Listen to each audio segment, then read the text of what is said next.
Hey guys, the Ricardo is back again for the weekly highlights. I'm calling it now weekly highlights because I'm not really going to be going over the whole Raw and SmackDown show. I'm just going to give out the highlights and give out the main event results. So we're going to start off with Raw.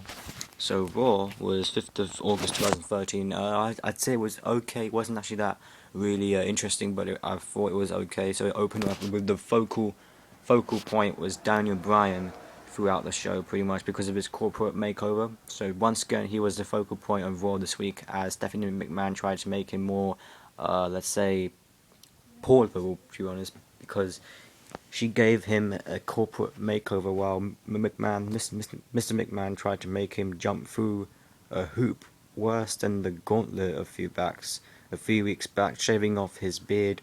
And CM Punk was also in action this week, taking on Curtis Axel, and pretty much both Kofi Kingston and Ricardo Rodriguez returned to varying the results.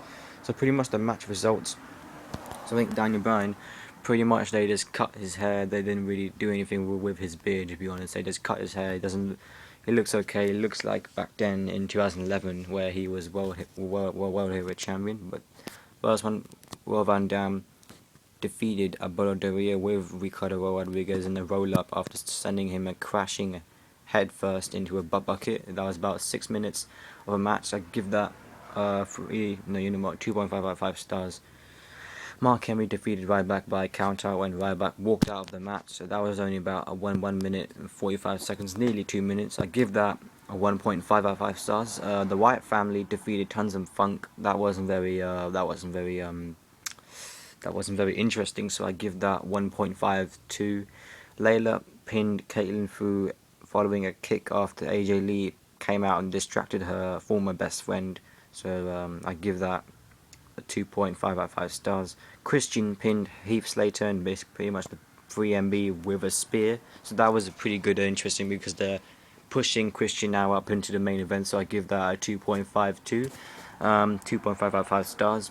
CM Punk versus Curtis Axel went to a no contest when Brock Lesnar interfered, and Punk and Lesnar then brawled for a bit, and then Punk took him down with a chair before Punk turned his attention to Heyman, and then Lesnar attacked Punk before he could even level Heyman with a chair, and then Punk pretty much got F5 following by a series of chair shots to the back, and then to end the match segment or whatever. Kofi Kingston returned to pin Fandango and with Summer Rae with a kind of a new look with the Trouble in Paradise. In my opinion, I would give this return. I mean, they could have made it even more. They could have improved this return by giving more new look or something like that. Probably a heel turn is probably in development. Probably I would like that because I hate him jumping around like a douche and like a goof. And also the Real Americans defeated the Usos when Sarah pinned one of the Usos with the neutralizer. So I give this match about a 2.5 stars because it wasn't very a good back and forth match in my opinion. Biggie Langston pinned Dolph Ziggler with the big ending, which Caitlyn appeared and then brawled with AJ Lee during the match, but then both divas ended up inside the ring, distracting Ziggler and then allowing Langston to capitalize. So Dolph Ziggler's gone a bit back, but I think he might just get back into the World Championship storyline when he just ends the storyline with Big E Langston and AJ Lee.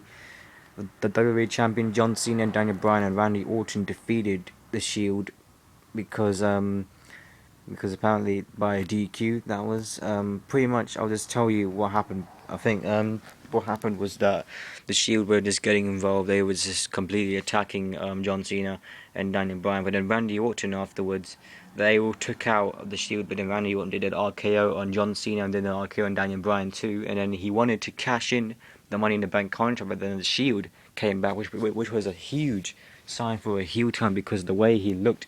And I'll tell you why it was a sign of a heel turn is because Randy Orton was about to cash in, but then the Shield came back and then he went outside the ring and then just left the ring and then just left John Cena and Daniel Bryan hopeless. So that could be a heel turn, but I don't think so, because if you are a Mr. Money in the Bank, you shouldn't care about anybody else but yourself, because you should just care about the World Championship. So that's the thing. I think the segments before was pretty much John Cena coming out to respond to Daniel Bryan's comments from earlier, but then Cena accused Bryan of being more comfortable in gymnasiums than in big arenas, said he would never wrestle anywhere other than the WWE because they were all like minor leagues in comparison. Cena then completely I would say lambasted. That's how I kind of pronounce it. He kind of lambasted Daniel Bryan for insinuating that he couldn't really wrestle, and said that he's been champion 11 times, and you don't really get lucky that many times. Cena's been lucky too many times, obviously, because he's the John Cena, and the company always gives him chance after chance after chance, title shot after title shot, and Cena dared Daniel Bryan to underestimate him like others, because others have had, like in SummerSlam, that Randy Orton made his way out to interrupt and then said that he's going to be the next WWE champion, holding up his Money in the Bank briefcase, but then Shield made their way out to attack, but Bryan came out to even the odds, and bringing out Brad Maddox to sign the 6-man tag team match for the night. This was actually before the big main event. This was actually just a segment between, I don't know, somewhere in the middle. But the big one is that Paul Heyman is challenging CM Punk to a match next week, so that will be interesting. So let's kick ahead to SmackDown. Apparently SmackDown was actually pretty good, because it started off with Randy Orton versus RVD, so I'll probably give that some good, because I haven't really even actually seen the SmackDown. No one has, because it's been taped last night. Both guys seemed really good performers in the match. Apparently it's been a really good match. Apparently it was the match of the night. And Randy Orton defeated Rob Van Dam. The Miz TV with Biggie Langston and AJ was next, because as the two were being interviewed, Dolph Ziggler came out to interrupt them, but then afterwards Caitlyn came out to interrupt as well. But then due to the fact that he is the host of SummerSlam this year, The Miz decided to book a match on the fly, and it will be Dolph Ziggler and Caitlyn in a mixed tag team match versus Biggie Langston and AJ Lee. It's pretty cool, because I forgot that Miz can come up with these matches as he is the host, so I forgot about that. So it's pretty lucky for him, but the thing is, he's not even competing, so he might actually just make a match for himself and actually compete by his own. But that'll be pretty cool if he does.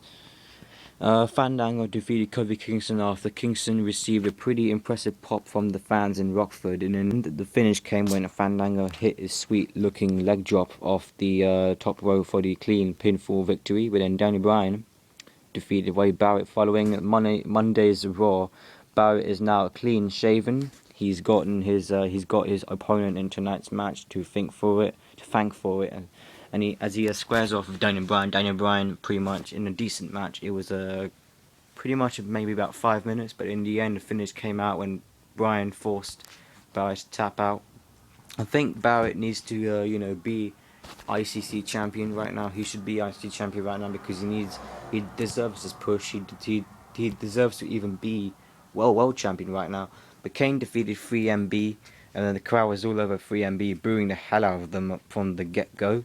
And this one didn't really last as long, because the Devil's favorite Demon managed to defeat all members, one handicap match in just over 1 minute. So yeah, Christian defeated Alberto Del Rio in a non-title match. This was actually the longest match of the night. So as far, because this was the main event. So basically what happened was that it was set to be a really excellent match. After the match, Christian left Del Rio in the ring and then walked to the back as everyone thought that the match would be over. Damien Sandow hit the ring with his briefcase in the hand and cashed in the Money in the Bank. And pretty much, did he become world champion?